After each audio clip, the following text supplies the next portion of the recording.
Olá, vamos continuar? Nós estamos tratando da lição número 1, você precisa conhecer a sua nova vida. Nova vida esta que você recebeu em Cristo Jesus. Antes você era um humano comum, ser humano comum. Em Cristo Jesus você passou a ser um ser espiritual. Ou seja, você agora tem uma dualidade. Você é um ser humano de carne e osso, mas você também é espiritual. Você tem um relacionamento agora íntimo e profundo com Deus Pai, Deus Filho e Deus Espírito Santo. O Deus, Criador de todas as coisas, habita em você, habita no seu coração, no seu interior, na sua mente. E esse Deus que habita em você nós chamamos de Deus Espírito Santo. É esse Deus Espírito Santo que é Deus, Deus Trino, o único Deus que nos dá consciência do que agrada a Deus e o que desagrada a Deus. Ser uma nova criatura é exatamente isso. Além da consciência que o próprio Deus de nós dá a respeito do que agrada e desagrada a Ele, através da leitura da palavra, das Escrituras, esse mesmo Deus, Ele nos dá condições de cumprir a vontade dEle. Porque eu sozinho, mesmo crendo no que leio, não tenho condições humanas de agradar a Deus, de fazer aquilo que é a vontade de Deus, porque o humano é pecador, a essência é pecaminosa. Então nós precisamos de Deus em nós para nos instruir, para nos ajudar a interpretar as Escrituras, para nos ajudar a conhecer qual é a vontade e, além disso, é Deus em nós que nos ajuda a cumprir a sua vontade. Isso é fantástico, irmãos. Nós paramos na número 4 e vamos fazer mais 3 a 4 versículos apenas. Não vou colocar todos os versículos não, tá bom? Vamos para o número 5, que diz aqui, 1 João 5, de 11 a 13, diz assim: E este é o testemunho. Deus nos deu a vida eterna, e essa vida está em seu Filho. Quem tem o Filho, tem a vida. Quem não tem o Filho de Deus, não tem a vida. Escrevi estas coisas a vocês que creem no nome do Filho de Deus, para que vocês saibam que têm a vida eterna. 1 João 5, de 11 a 13. Primeiro vamos ver aqui a pergunta: quem tem a vida eterna? É a pergunta da revista. Aquele que aceita o Filho de Deus. E quem é o Filho de Deus? Jesus, o Cristo, ou Jesus Cristo. Então a resposta da pergunta: quem tem a vida eterna? É aquele que aceita o Filho de Deus, Jesus Cristo. A segunda pergunta é: quando a pessoa tem Jesus Cristo na sua vida, que tipo de vida ela tem? Ela tem a vida eterna. E o texto diz assim, irmão, só para nós ratificarmos aqui. Deus nos deu a vida eterna. Foi Deus que nos deu. Nós não compramos a vida eterna. Ele nos deu a vida eterna. E essa vida eterna está em seu Filho, ou seja, você só tem a vida eterna porque você crê em Jesus Cristo como seu único e suficiente Salvador. Quem não crer em Jesus como Filho de Deus, como o único e suficiente Salvador, não pode ter a vida eterna. Quem tem um Filho tem a vida. Quem não tem um Filho de Deus não tem a vida. Aí vem o autor dizendo: escrevi-lhes estas coisas a vocês que creem no nome do Filho de Deus, para que vocês saibam que têm a vida eterna. Nós precisamos, é muito importante isso, nós que somos salvos, precisamos ter convicção de que temos vida eterna. Quando eu e você temos convicção de termos a vida eterna, nós passamos a não mais ter medo da morte. Isso é muito importante. O cristão, ele não deseja morrer, mas ele não tem medo da morte. E isso é muito nítido quando você vai no sepultamento de cristãos, onde ali existe choro, pranto, tristeza, saudade, lembranças, não é isso? Normal. E quando você vai num sepultamento de pessoas que não são cristãos, que não conhecem o Evangelho, não conhecem Deus, que Deus não mora nelas, é desespero, é pavor, é pranto também, mas é um pranto diferente, um pranto de total desespero, por não saber o que está acontecendo e o que vai acontecer. Muitos tentam se jogar no buraco onde está sendo enterrado. Muitos falam tantas loucuras na hora do desespero, na hora do sepultamento, e o cristão não. O sepultamento do cristão, por mais que tenha um choro sofrido, como eu já participei de sepultamentos que tem um choro sofrido, não existe desespero, porque nós sabemos, nós temos convicção que um dia, irmãos, nós iremos nos encontrar. Quando minha mãe e meu pai partirem, eu irei encontrar com eles. Quando minha esposa, minha filha partir, eu irei encontrar com elas. Quando eu partir, elas encontrarão comigo. Quando nós partirmos, nós nos encontraremos. Nós seremos a igreja glorificada. E isso traz para nós paz e segurança. Porque nós sabemos que temos a vida eterna em Cristo Jesus. Eu queria agora avançar com vocês para o número 11 da revista. Número 11 da revista é a página 8. Bom? Diz assim, Romanos 6,6. Pois sabemos que o nosso velho homem foi crucificado com ele, Cristo Jesus, para que o corpo do pecado seja destruído e não mais sejamos escravos do pecado. Romanos 6,6. Aí vem a pergunta da revista. Segundo este texto, o cristão não deve ser escravo de quê? Escravo do pecado. Pois o nosso velho homem foi o que com Cristo Jesus? Foi crucificado.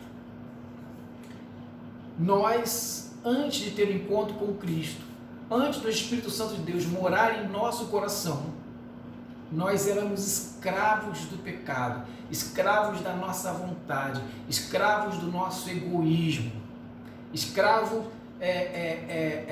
desse mundo que só deseja se satisfazer, independente da dor do outro, não é isso?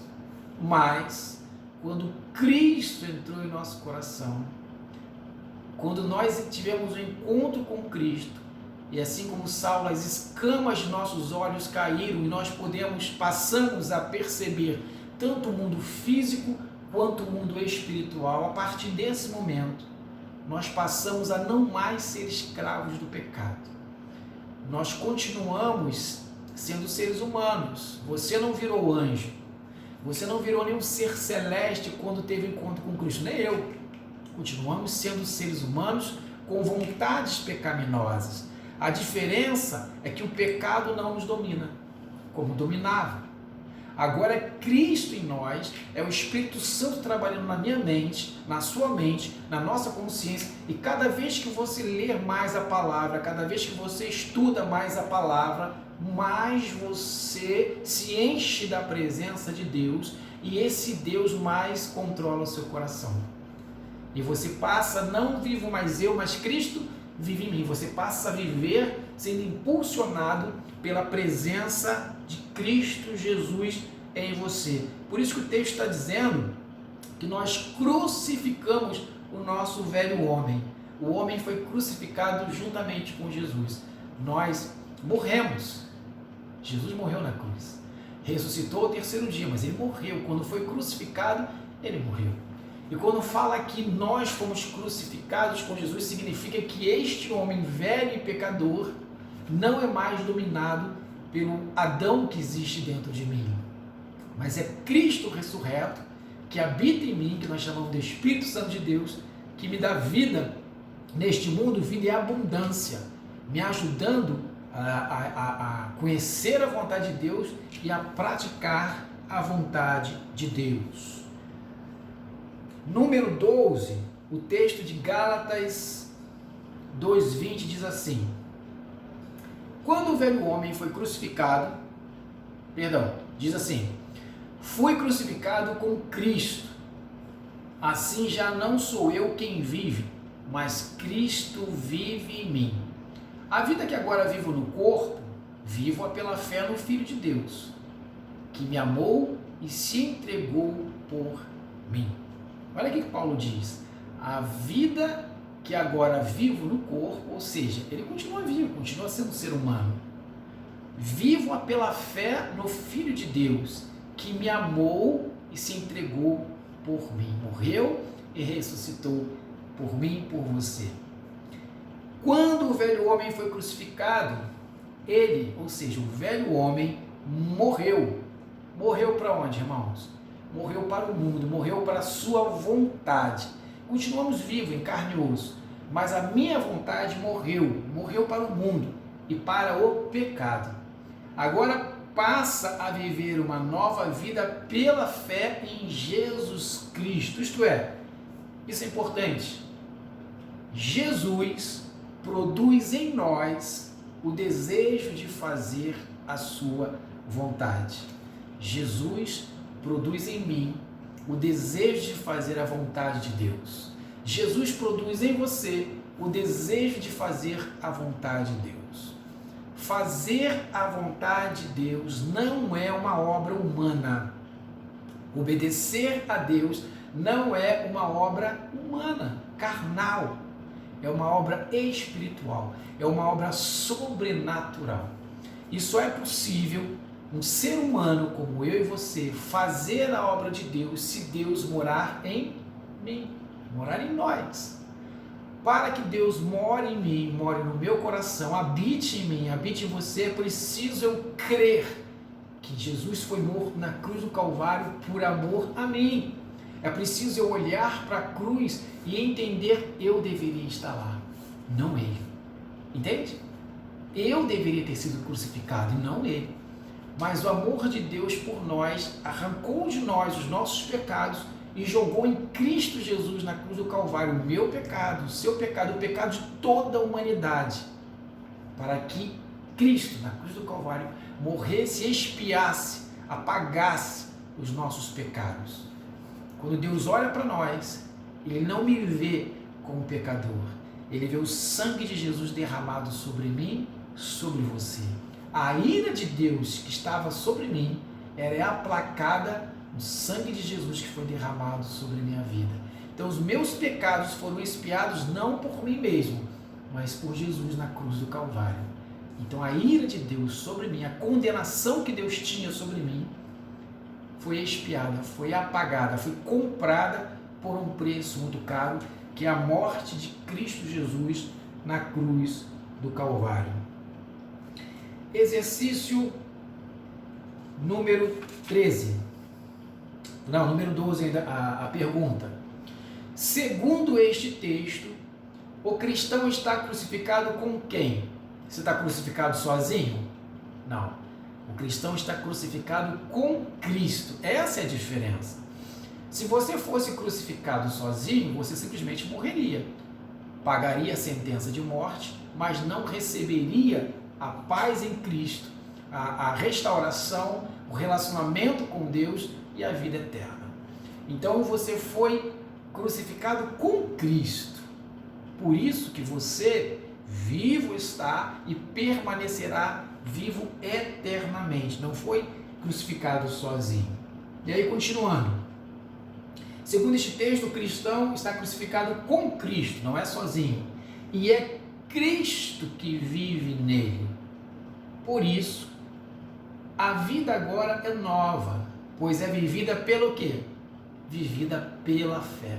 Nós vivemos pela fé em Cristo Jesus, pela fé no Filho de Deus, o qual nos amou e morreu por nós. Tudo isso que nós estamos conversando aqui, irmãos, que é o texto da lição, você precisa conhecer a sua nova vida, só é possível pela fé em Cristo Jesus. Quando você creu em Cristo Jesus, a sua vida mudou, você nasceu de novo, você morreu para o mundo e ressuscitou para Deus. Número 13. Da mesma forma, Romanos 6,11. Da mesma forma, considerem-se mortos para o pecado, mas vivos para Deus, em Cristo Jesus. Se o cristão foi crucificado com Cristo, ele morreu para o quê, irmãos? Morreu para o pecado. Pecado é resposta. Se o cristão foi crucificado com Cristo, ele morreu para o pecado, mas está vivo para quem? Morreu para o pecado, está vivo para Deus. É importante lembrar, irmãos, que quando recebemos Jesus como nosso Senhor e Salvador, nós morremos para o mundo e passamos a viver para Deus.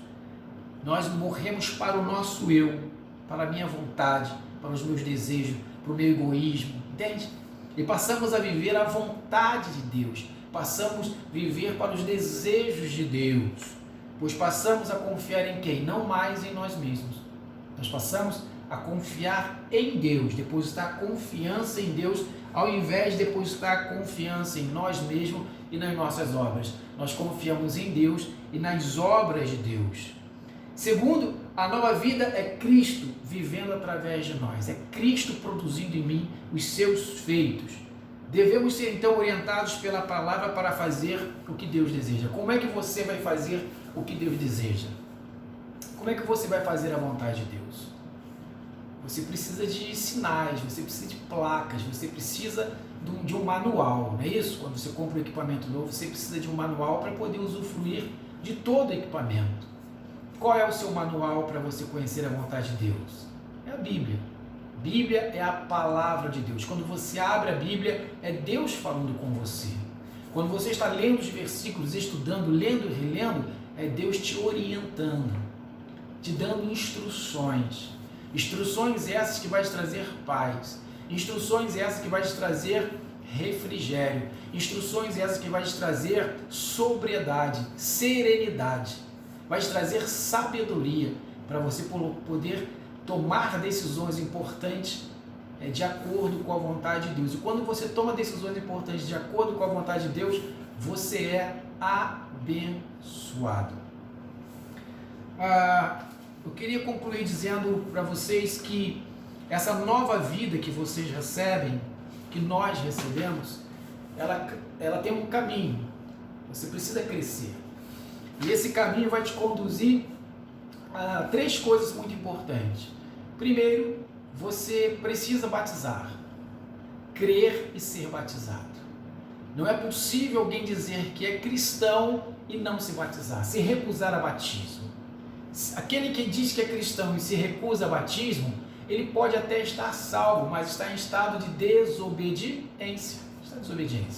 Portanto, primeiro, você crer. Segundo, você batiza, participa da ceia do Senhor, da comunhão com os irmãos e ide pregar o Evangelho. A sua missão é pregar o Evangelho na sua casa, na sua família, com seus parentes, com seus vizinhos, com seus colegas de trabalho e assim por diante. Jesus ama você e sua casa. Deus o abençoe em nome de Jesus.